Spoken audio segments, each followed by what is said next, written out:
Happy blessed Sunday at ako magluluto ng alimasag, guys.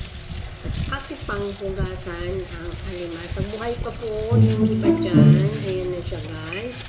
Pagdidili ko lang po yan sa palengke kasi mas mura dito sa palengke po yan. Isang daan, pili ka na bumili. Ito po, guys. Sandaan lang siya, guys. Buhay pa. Pinakagat ko yung kamay ko dyan, guys. Nilinisin ko lang siya. Kasi lulutuin ko na siya sa aming pananghalian mo, guys. Ito na po ang aming panghalian. At simple lang lutong gawin ko dyan. Kasi ang halo ko dyan, guys, Sprite lang.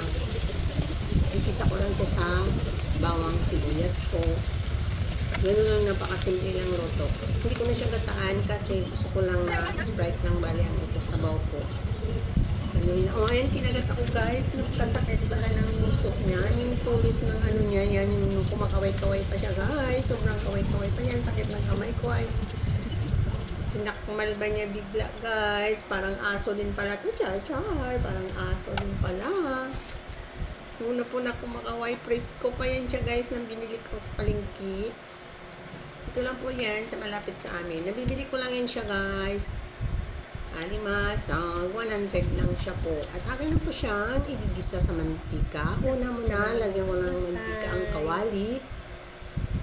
Sunod-sunod ko na po igigisa.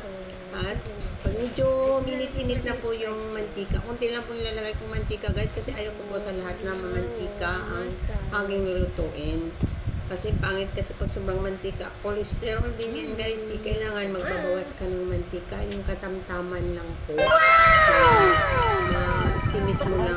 Tapos